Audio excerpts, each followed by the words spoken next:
gente pensa em Charles Dickens, o que geralmente vem à cabeça, né? Aqueles romances clássicos, críticas à sociedade vitoriana.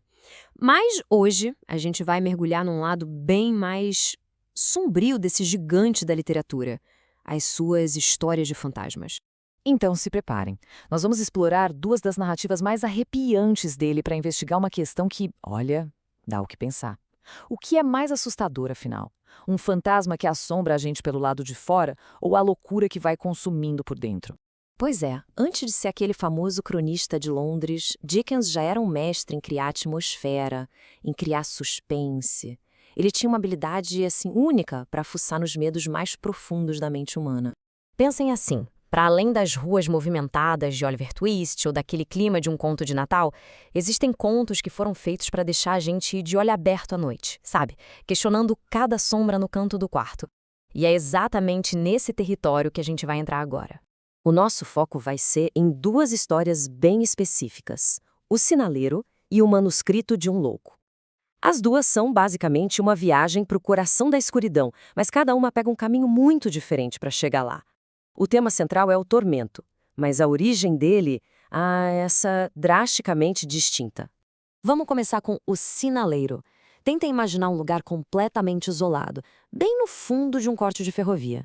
As paredes de rocha são úmidas, ficam pingando e bloqueiam quase toda a luz do sol.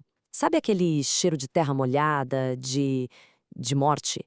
É nesse tipo de calabouço claustrofóbico que o nosso protagonista vive e trabalha. Sozinho, completamente só. E agora a gente vai para um tipo bem diferente de prisão. Se o sinaleiro está preso fisicamente, o narrador do manuscrito de um louco está trancado dentro da própria mente. E o mais bizarro é que ele não vê isso como uma maldição, não.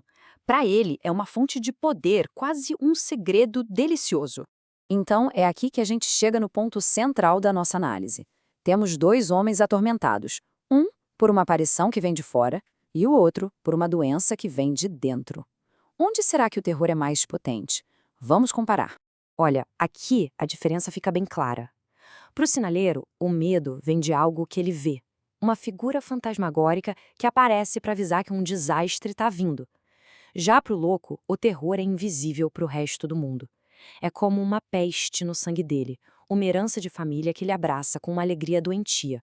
Esse é o tormento visual do sinaleiro, uma visão que se repete sempre igual, específica e absolutamente aterrorizante. O fantasma não fala, ele só gesticula daquele jeito frenético, com um aviso desesperado: pelo amor de Deus, saia do caminho. É uma imagem que persegue ele dia e noite. E o contraste aqui é simplesmente brilhante. Enquanto o sinaleiro é consumido pelo medo, o louco se delícia com a própria condição. Ele sente prazer em enganar todo mundo ao redor, saboreando o poder que esse segredo dá para ele. A loucura dele não é fonte de pavor, é de êxtase. Bom, são dois caminhos de tormento, mas os dois levam exatamente para o mesmo destino, a ruína. Vamos ver agora como essas duas histórias chegam nas suas conclusões, que são inevitáveis e trágicas.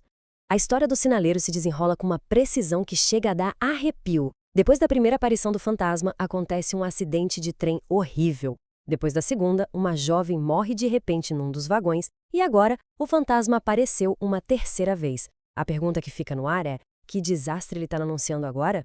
E aqui vem a ironia, uma ironia devastadora. O sinaleiro é encontrado morto nos trilhos, atropelado por um trem. O maquinista, desesperado, conta que gritou um aviso para ele. E as palavras exatas eram as mesmas palavras que o fantasma usava. O aviso fantasmagórico era sobre a própria morte dele. Agora vamos para o clímax da outra história. O louco descobre que a esposa, com quem ele casou por dinheiro, na verdade ama outro homem. Mas o que move ele não é o ciúme, não. É o medo de que ela possa ter um filho e passar adiante a maldição da loucura da família dele.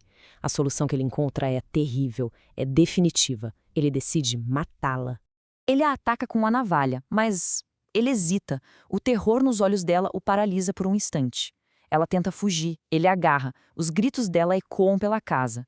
A tentativa de assassinato falha, mas o puro terror daquele ataque quebra a mente dela para sempre. E aqui, a história chega na sua reviravolta mais sombria. Os médicos são chamados e o diagnóstico é terrível. O puro pavor do ataque deixou a esposa dele irremediavelmente insana. Mas para o narrador, isso é a vitória final.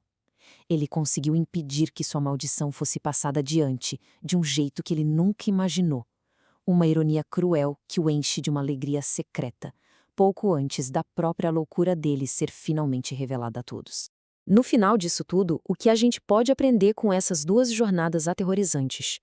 Dickens não estava só escrevendo historinhas para assustar. Ele estava, na verdade, explorando a natureza do próprio medo. O ponto crucial é este. Não importa se a pessoa é assombrada por uma força externa, inexplicável, como o sinaleiro, ou por um demônio interno que mais ninguém consegue ver, como o louco. O resultado é a destruição. O terror, nas suas mais variadas formas, sempre encontra um jeito de cumprir seu propósito. E assim, a gente termina com uma pergunta. O que causa mais arrepio? A certeza de um perigo que dá pra ver? Um espectro que avisa sobre a morte? Ou a possibilidade aterrorizante de que a ameaça mais perigosa de todas pode estar ali, escondida, sorrindo, atrás dos olhos de alguém que a gente conhece? Ou talvez, dentro de nós mesmos?